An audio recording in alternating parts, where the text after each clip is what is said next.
जय हिंद साथियों, स्वागत आप सभी का आपके अपने यूट्यूब चैनल बिग जोश में। साथियों, उम्मीद करता हूं कि आप सभी स्वस्थ होंगे। तो आइए साथियों शुरू करते हैं आज यानी कि 27 अगस्त के महत्वपूर्ण करंट अफेयर के बारे में।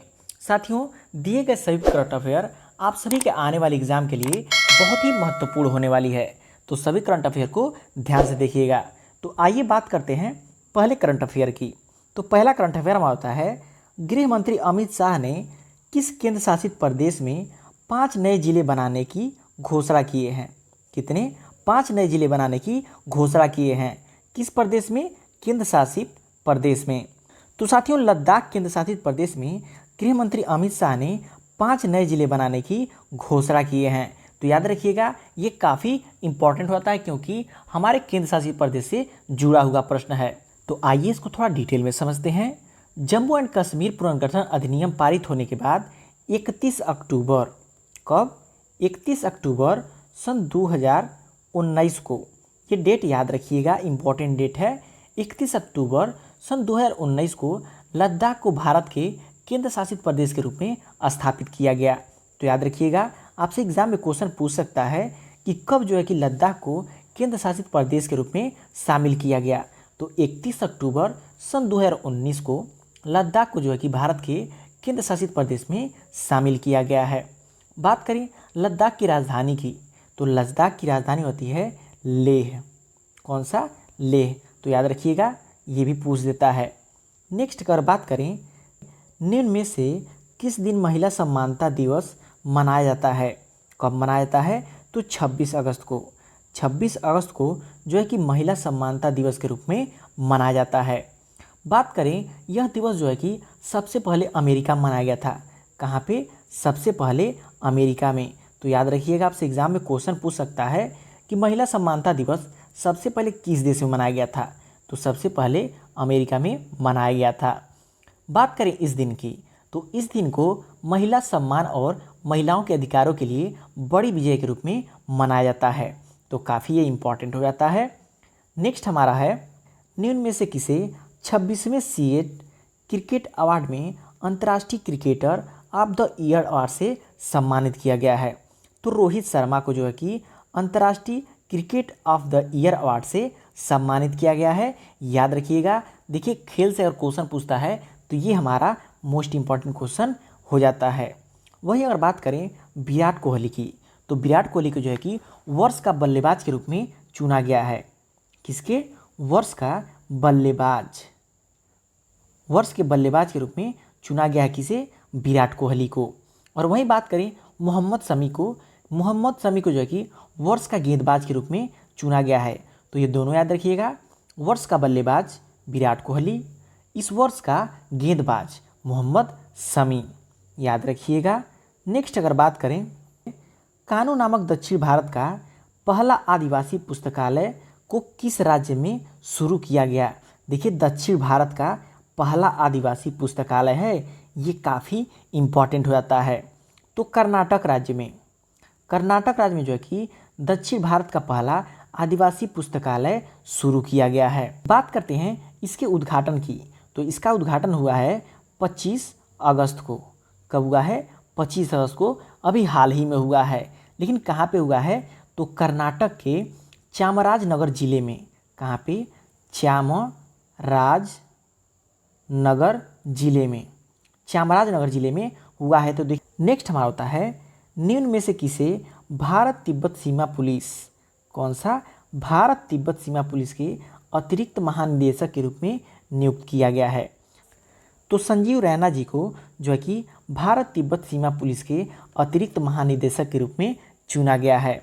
काफ़ी इंपॉर्टेंट रहता है। बात करें आईटीबीपी की स्थापना की, आईटीबीपी की स्थापना कब हुई थी? देखिए एग्जाम में पूछ दिया जाता है, आईटीबीपी की, सीआरपीएफ की, एसएसबी की, इन सब के स्थापना पूछ देता है। तो यहाँ पे याद कर लीजिए, आईटीबीपी की स्थापना जो हुआ था हमारा 1962 ईस्वी में। कब हुआ था? 1962 ईस्वी में। तो साथ में इसे भी याद रखिएगा। नेक्स्ट हमारा होता है, हाल ही में यूनिफाइड पेंशन स्कीम को मंजूरी दी गई है, यह पेंशन स्कीम कब लागू होगी? देखिए हुआ नहीं है, कब लागू होगी? तो 1 अप्रैल सन 2025 से हाल ही में यूनिफाइड पेंशन स्कीम को मंजूरी दी गई है, यह स्कीम लागू होगा कब से? 1 अप्रैल 2025 से। ये करंट का क्वेश्चन है। नेक्स्ट हमारा क्वेश्चन आता है 26 अगस्त 2024 को मदर टेरेसा की कौन सी जयंती मनाई जाएगी? तो 26 अगस्त 2024 को मदर टेरेसा की 114वीं जयंती मनाई जाएगी। अब बात करते हैं मदर टेरेसा की जन्म की। तो मदर टेरेसा का जन्म हुआ था 26 अगस्त सन 1910 ईस्वी को, याद रखिएगा। और कहाँ पे हुआ था? अल्बानिया में। अल्बानिया में। तो देखिए याद रखिएगा, आपसे एग्जाम में क्वेश्चन पूछ सकता है कि मदर टेरेसा का जन्म 26 अगस्त 1910 ईस्वी में कहाँ पे हुआ था? तो अल्बानिया में। ये भी याद रखिएगा। साथ में ये भी याद रखिएगा 1980 ईस्वी में इन्हें भारत रत्न मिला था। कौन सा? भारत रत्न से सम्मानित किया गया था 1980 ईस्वी में। वहीं अगर बात करें 1979 ईस्वी को जो है कि इन्हें नोबेल शांति पुरस्कार से सम्मानित किया गया था। तो देखिए इनके पुरस्कार भी काफ़ी इंपॉर्टेंट होते हैं, एग्जाम में पूछ लिए जाते हैं कि मदर टेरेसा को कब जो है कि भारत रत्न से सम्मानित किया गया था? तो सन 1980 ईस्वी में। और सन 1979 ईस्वी में इन्हें नोबेल शांति पुरस्कार से सम्मानित किया गया था। तो ये भी साथ में याद रखिएगा। नेक्स्ट हमारा हो जाता है निम्न में से किस शहर में राष्ट्रीय चिकित्सा रजिस्टर पोर्टल को लॉन्च किया गया है? तो नई दिल्ली में। नई दिल्ली में जो है कि केंद्रीय स्वास्थ्य मंत्री जेपी नड्डा, केंद्रीय स्वास्थ्य मंत्री कौन है? जेपी नड्डा जी। केंद्रीय स्वास्थ्य मंत्री जेपी नड्डा जी ने नई दिल्ली में भारत में पंजीकरण के लिए पात्र सभी एमबीबीएस डॉक्टरों के लिए राष्ट्रीय चिकित्सा रजिस्टर पोर्टल लॉन्च किया है। तो यह किसके लिए है? एमबीबीएस डॉक्टरों के लिए। काफ़ी इंपॉर्टेंट होता है। और देखिए साथ में आपको ये भी पता चल जाता है कि केंद्रीय स्वास्थ्य मंत्री कौन है? हमारे जेपी नड्डा जी हैं। तो इनको भी साथ में याद रखिएगा। नेक्स्ट हमारा हो जाता है हाल ही में किस देश में दुनिया का दूसरा सबसे बड़े हीरे की खोज की गई है? तो कहाँ पे जो है कि दुनिया के दूसरे सबसे बड़े हीरे की खोज की गई है? तो बोत्सवाना में। बोत्सवाना में जो है कि दुनिया का दूसरे सबसे बड़े हीरे की खोज की गई है। इस दुनिया के दूसरे सबसे बड़े हीरे की, तो यह जो है कि उत्तर पूर्वी बोत्सवाना में कोरवे डायमंड माइन में खोजा गया है। तो इम्पॉर्टेंट हमारा क्या होता है? कोरवे डायमंड माइन में खोजा गया है। इसके वजन की बात करें तो इसका वजन है 2492 कैरेट।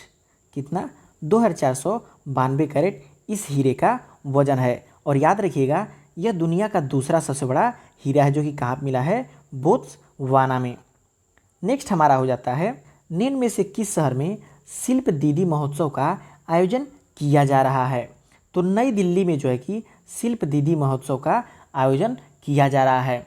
यह आयोजन जो है कि 16 अगस्त से 31 अगस्त तक, कब तक?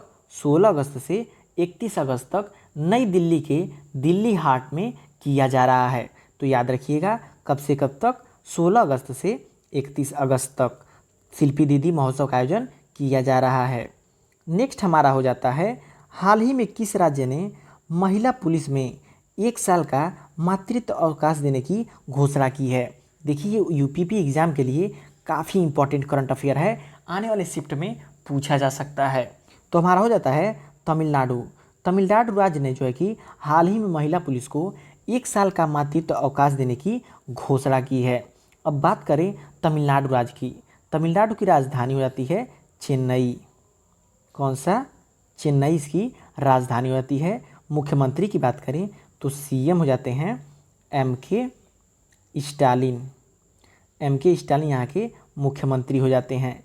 शास्त्रीय नृत्य की बात करें तो शास्त्रीय नृत्य होता है हमारा भारतनाट्यम। भारतनाट्यम जो कि यहाँ की शास्त्रीय नृत्य हो जाता है।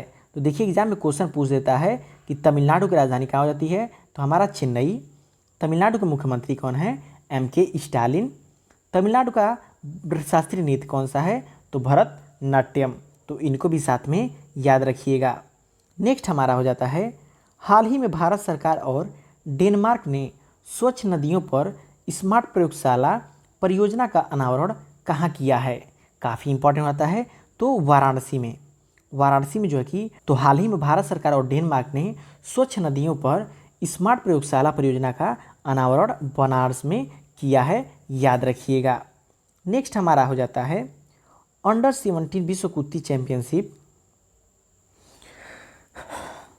नेक्स्ट हमारा होता है अंडर 17 विश्व कुश्ती चैंपियनशिप की महिला स्पर्धा का खिताब किस देश ने जीता है? तो हमारे प्यारा भारत ने जो है कि अंडर 17 विश्व कुश्ती चैंपियनशिप की महिला स्पर्धा का खिताब जीता है।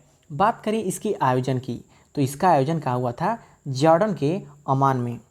कहाँ पे? जॉर्डन के अमान में इसका आयोजन हुआ था। और ये कब से कब तक चला? 19 अगस्त से जो है कि 25 अगस्त तक चला है। तो ये जरूर याद रखिएगा कहाँ पे जो है कि आयोजन किया गया था? जॉर्डन के अमान में। कब से कब तक खेला गया है? 19 अगस्त से 25 अगस्त तक। नेक्स्ट हमारा होता है किस देश में राइट टू डिस्कनेक्ट कानून पेश किया गया है? इम्पॉर्टेंट हो जाता है। तो ऑस्ट्रेलिया देश में जो है कि राइट टू डिस्कनेक्ट कानून पेश किया गया है। इसका मतलब ये हो जाता है कि आपको प्राइवेट कंपनियों में ओवरटाइम के लिए नहीं रोका जाएगा। आपका मन है तो आप कर सकते हैं, नहीं तो आप जा सकते हैं, जिसे किस नाम से जाना जा रहा है? राइट टू डिस्कनेक्ट, याद रखिएगा। नेक्स्ट हमारा होता है 21 से 23 अगस्त तक प्रधानमंत्री नरेंद्र मोदी किन देशों की आधिकारिक यात्रा पर रहे? तो पोलैंड और यूक्रेन के जो है कि 21 से 23 अगस्त तक प्रधानमंत्री नरेंद्र मोदी जो है कि आधिकारिक यात्रा पर गए थे, आप सभी को पता होगा। नेक्स्ट हमारा होता है किस संस्था ने अमेजॉन फॉरेस्ट के लिए दुनिया का पहला कार्बन रिमूवल बॉन्ड जारी किया है? तो वर्ल्ड बैंक ने जो है कि अमेजॉन फॉरेस्ट के लिए दुनिया का पहला कार्बन रिमूवल बॉन्ड जारी किया है, याद रखिएगा। नेक्स्ट हमारा होता है खबरों में रहा काकरपारा परमाणु संयंत्र किस राज्य में अवस्थित है? तो काकरपारा परमाणु संयंत्र जो है कि गुजरात राज्य में अवस्थित है, याद रखिएगा। नेक्स्ट हमारा होता है चर्चित सिमलीपाल राष्ट्रीय उद्यान किस राज्य में स्थित है? तो ओडिशा राज्य में जो है कि चर्चित सिमलीपाल राष्ट्रीय उद्यान स्थित है। नेक्स्ट अगर बात करें हाल ही में राष्ट्रीय नेत्रदान पखवाड़ा कब से शुरू हुआ है? मोस्ट इम्पॉर्टेंट है आने वाली एग्जाम की दृष्टि से। तो 25 अगस्त से जो है कि राष्ट्रीय नेत्रदान पखवाड़ा शुरू हुआ है। यह पिछले 38 वर्षों से, कब से? 38 वर्षों से जो है कि सरकार ने 25 अगस्त से, कब से? 25 अगस्त से 8 सितंबर 25 अगस्त से 8 सितंबर तक चलाता है। कब से? 38 वर्षों से। तो इसको याद रखिएगा, आपसे एग्जाम में क्वेश्चन पूछ सकता है कि राष्ट्रीय नेत्रदान पखवाड़ा कब से कब तक चलाया जाता है? तो 25 अगस्त से 8 सितंबर तक चलाया जा रहा है और ये लगातार 38 वर्षों से चलाया जा रहा है। नेक्स्ट हमारा है हाल ही में किस देश के विदेश मंत्री संयुक्त आयोग की बैठक के लिए भारत आए हैं? तो ब्राज़ील के विदेश मंत्री जो है कि संयुक्त आयोग की बैठक के लिए भारत आए हैं। तो साथियों ये रहे आपके मोस्ट इम्पॉर्टेंट करंट अफेयर जो कि आने वाले एग्जाम की दृष्टि से काफ़ी इम्पॉर्टेंट है। साथियों स्टेट एग्जाम या फिर सेंट्रल एग्जाम के लिए ये सभी करंट अफेयर मोस्ट इम्पॉर्टेंट हैं। तो वीडियो पसंद आया हो तो लाइक जरूर कीजिएगा, चैनल को अभी तक सब्सक्राइब नहीं किया है तो चैनल को सब्सक्राइब जरूर कर लीजिएगा।